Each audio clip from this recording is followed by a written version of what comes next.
Bismillahirrahmanirrahim. Assalamu alaikum. Our lecture today about the contraception and sterilization. These are the learning objectives of the lecture.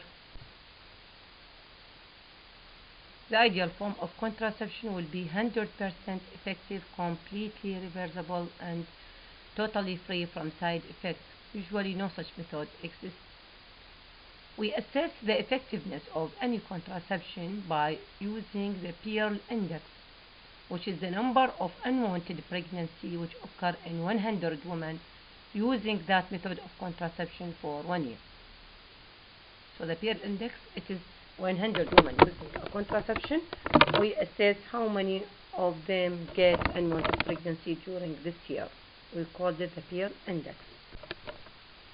These are the Pearl Index of the different methods of contraception. This the typical use and the perfect use. Typical use means which is the usual use by the method by the woman, and sometimes there is failure or inconsistent use, such as when she forgets to take a tablet or not take the injection, which is the usual. But the perfect use, which is not usually applied, when there is perfect use of contraception. So when no method applied, the pregnancy rate will be 85%. Fertility awareness method, which is the natural family planning, we'll speak to them in details. It has high failure rate, about 24%, male condom 18, the diaphragm 12, the pills 9, and the progesterone only injection 6, the copper IUC 0.8, the levonorgestrel 0.2, and the implant, the progesterone only implant, has highest effectiveness, and it is the most effective method of contraception. I will speak about the implant in the next lecture. It has the lowest failure rate, about 0.05%. Female sterilization, also in the next lecture, failure rate 0.5, and male sterilization vasectomy, it has less failure rate than female sterilization, about 0.15. This is important subject before we use any contraception. The WHO puts categories for the definition of United Kingdom medical eligibility criteria. Before we use any contraception, we have to know to which category this belongs. So the category 1, in condition when there is no restriction for the use of the contraception, I can use it freely. The second category, when the advantage outweighs the risk. Third, the reverse, when the risk outweighs the benefit, and the use of this method is used only when the other methods are not applicable or not usable. The fourth category, which is completely contraindicated the method, and there is unacceptable health risk if the woman uses this method of contraception. So the first category, there is no restriction of use. Second category, when the benefit outweighs the risk. Third category, the reverse, the risk more than the benefit. And the fourth category, which is completely contraindicated. We divide the method of contraception into two groups: method that not require medical consultation and method that require medical consultation. And method that not require medical consultation include the coitus interruptus, which is withdrawal of the penis just at the moment before ejaculation. The failure rate of this method is 10 per 100 women year, and the failure occur either because delay in the withdrawal or because the pre-ejaculatory fluid may contain some spermatozoa. The condom, which is important method, it has many advantages. We have male and female condom. The advantage is it is available, it is cheap, not need medical supervision, and can protect against STD, even against HIV. Both male and female condom can protect against HIV.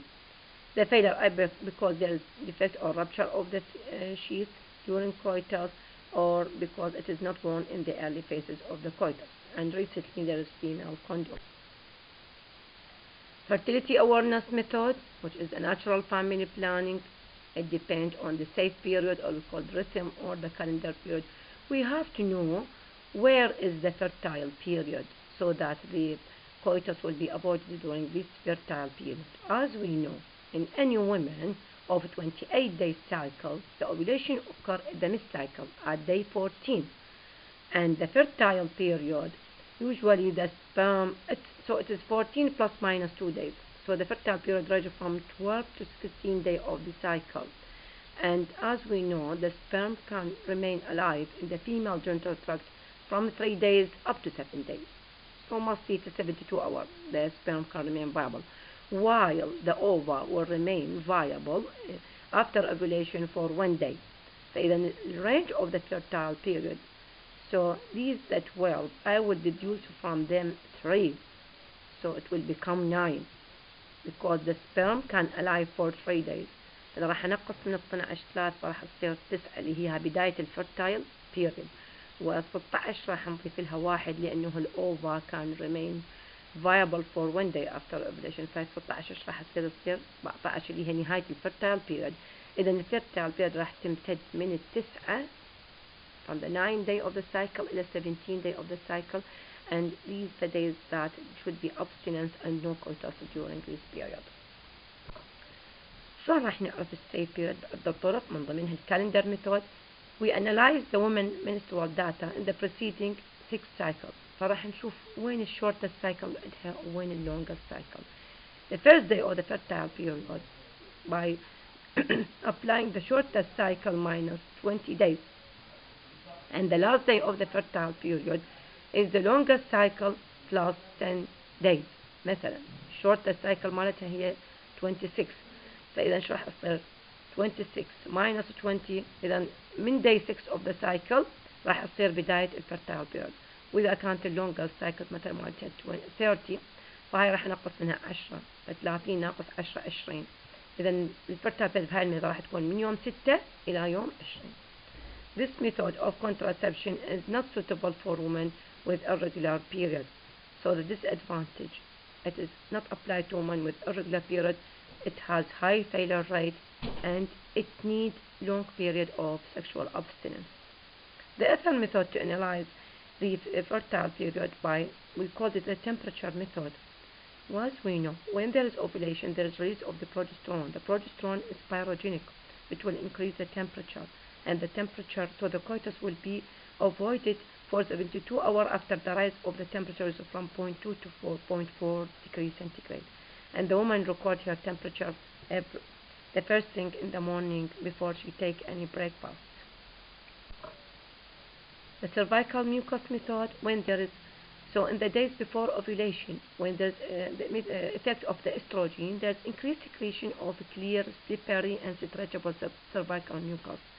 This is due to the estrogen. But after ovulation, when there is progesterone, the cervical mucus become decreased and viscid in amount. The next method is by palpation of the cervical, but the cervix by the patient herself. At the mid-cycle, the cervix will rise by 1 to 2 centimeters and will become softer and moist. The last method is persona device, personal fertility monitor or personal device. اللي طبعا هذا hand held monitor. الميضة ممكن تستخدمه بالبيت حتى تسوي analysis the urine dipstick. It will analyze the metabolite of the estrogen and LH in the urine. And the LH search will occur 36 hours before ovulation. And it has red light and green light. Red light indicates fertile period, so avoid the coitus. And the green light, it means there is no chance of a pregnancy, so the woman can do coitus when there is green light.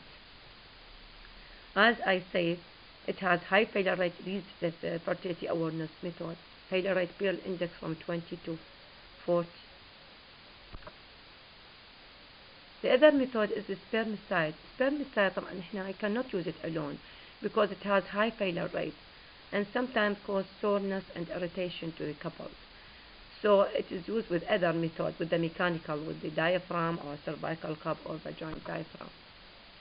Lastly, the vaginal tampon is a special tampon used with the nonylphenol 9. بالنسبة للdiaphragm, usually applied before coitus, and it should remain at least 6 hours afterward. حتى spermicide will kill any spermatozoa before it's removed. A disadvantage of both these methods, the cup and the diaphragm, the woman should be taught and should be taught how to insert and how to remove the device. And as I said, it has high failure rate. It's about 18% failure rate, typical failure rate. And sometimes it causes increase in the vaginal discharge and increased UTI. This is the cervical cup and how the woman inserted by herself. And this is the cup that applies to the cervix, so it will prevent the stain of the sperm. This is the diaphragm, it's larger, and this is the cervical cup. This is also the diaphragm, how it is inserted between the posterior fornix, as I said, and between the symphysis pubis, and this is the spermicide coated the diaphragm. The intrauterine contraceptive device we have 3 types. The inner device اللي هو الليف ستوب اللي بعد ما موجود انتهى من العالم، والكبر containing device أما بشكل كبر T أو 7، والمالتي medicated device اللي هو المارينا اللي راح نحكي عليه. We have 2 types of medicated حسب الامount اللي يحتويها. The one that contains 52 mg of levonorgestrel intrauterine system marina. It releases 20 microgram levonorgestrel per day. This will last for 5 years. The main advantage of the marina is first line of treatment of menorrhagia. It will cause decrease 90% of the menstrual blood loss after 1 year of usage. Second type of the levonorgestrel contain first one يحتوي على 52 ملغ. Second type راح يحتوي على 13.5 ملغ levonorgestrel called Jadis. The first one marina lasted for 5 years. These Jadis lasted for 3 years. The marina it is licensed for treatment of menorrhagia, while the Jadis not licensed for use of menorrhagia. It is less effective than marina because it contains less amount. These are pictures show transvaginal sonography with the IUCD. This is the uterus. This is picture more clear. Here is the uterus, and here is the cervix, and this vagina. So as you show, this is the intrauterine contraceptive device. This is properly inserted inside the uterus. This is another picture, and this also. This is a 3-dimensional ultrasound showing the copper-containing device properly placed in the uterus, while the marina not appear so well in the ultrasound. This picture showing displacement of the IUCD. This is the uterus, and here is the cervix, and this is early pregnancy occurred. So there is failure. This is inside the uterus, and this is the IUCD. It's outside the uterus. Most of the same picture. Here there is perforation of the IUCD. As we see this in the X-ray, or we can diagnose by ultrasound or by MRI. This is the IUCD showing it's outside the uterus, and here the uterus is empty. And here is the copper IUCD T-shape. It's outside, completely outside the pelvis. These are perforated IUCD. Mechanism of action in copper-containing device is different from the levonorgestrel. In copper, the main mechanism of copper-containing device is by inhibition of the fertilization, by direct toxicity to the sperm and ova by the copper content. So the main mechanism of copper-containing device is by inhibition of fertilization. The second effect is by inhibition of implantation. When there is inflammatory reaction in the endometrium, it will act as anti-implantation, and there's increase in the macrophage and lymphocyte and the prostaglandins. So the macrophage and the lymphocyte and the prostaglandins will come to the endometrium. It will increase in the endometrial fluid and in the tubal fluid, and these will be toxic to the ovum and the sperm. Also, the copper content of the cervical mucus will inhibit penetration of the sperm to the upper genital tract. So this is the main action for the copper, mainly by inhibit fertilization. Other, it may inhibit implantation due to inflammatory reaction. While the marina, how it acts, it's by different action. The main action of marina is locally, because the levonorgestrel will release locally on the uterus. So it mainly acts, as we know, the progesterone causes atrophic endometrium. So it causes atrophic endometrium, and inhibit implantation. And also the progesterone effect on the cervical mucus being thick and viscous and hostile to the sperm. The Mirena does not prevent ovulation. Duration of action بالنسبة للكبر from 3 to 10 years depending on the type of the device and the age of the woman. If the woman age 40 years and she used the copper, it can leave it up to menopause. And if her age 45 years and use the Mirena, she can leave it up to the menopause. I mean, we can't leave it more than 5 years if she's near the menopause. Non-contraceptive benefit for the Mirena, which contains 52 milligram of levonorgestrel. It is the first line treatment, WHO guideline when first line treatment for menorrhagia. It can decrease from 90 to 95% of the menstrual blood loss.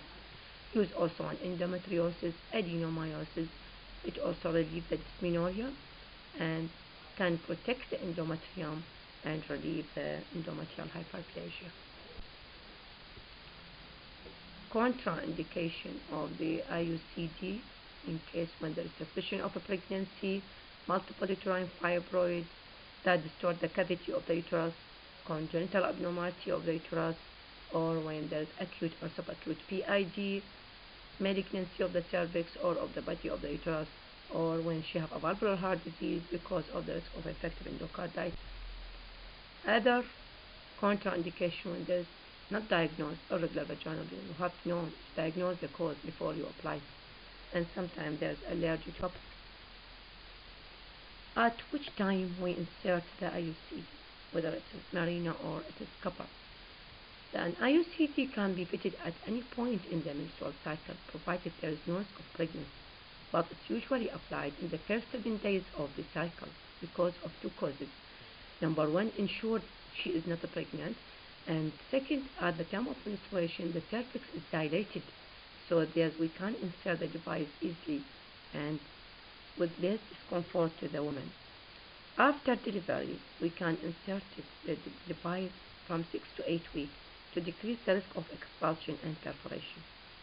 And after abortion, it can be inserted immediately. Mirena is more effective, the pill index 0.1, while the copper device 22 to 30% lower. Side effects is different in copper from the Mirena.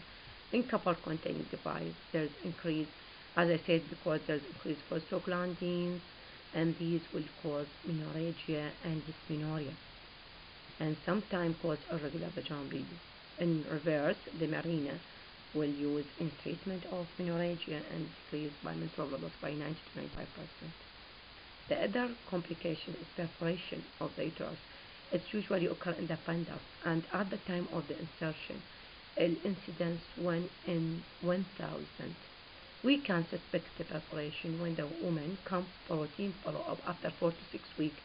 When we examine her by a speculum, there is no thread of the device. The other two possibilities, there is no thread, it may be perforated, or sometimes the copper thread will be rotated inside the cervical canal. In that case, we have to prove the site of the copper IUCD by ultrasound or X-ray, and if it is extraperitoneal, intraperitoneal, I also remove it by laparoscopy or tracheotomy. The third complication is expulsion, occur in 1 in 20 women and most commonly in the first 3 months of the use.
Sorry for the interruption. The third complication is the expulsion rate, which is occur in 1 in 20 women, and the expulsion is commonly occur in the first 3 months of the use. The fourth complication is ectopic pregnancy. The IUCD, the copper IUCD, will decrease both intrauterine and extrauterine pregnancy. But when a pregnancy occurs with the copper IUCD, it's more likely to be ectopic pregnancy. The ectopic pregnancy rate for copper is 0.02 per 100 women year, while a non-user of contraception is from 0.3 to 0.5. So with the copper IUCD, the ectopic pregnancy rate less, but when a pregnancy occurs with the copper IUCD, it's more likely to be ectopic pregnancy. Fifth complication with PID. PID mostly occur in the first 3 weeks. It's usually in the first 3 weeks, first 20 days following insertion. And actinomycosis occur more commonly with the IUCD. Sometimes there's pregnancy occur with the IUCD in place. These pregnancies usually have high complication rate. The abortion will increase, and there's increased preterm labor, and also increased APH and infection, intrauterine infection. So once a pregnancy occurs with the IUCD, it is better to remove the IUCD, especially in the first 12 weeks of pregnancy. Thank you. I will complete the lecture after 3 to 4 days. We will take the remaining contraception. Thank you.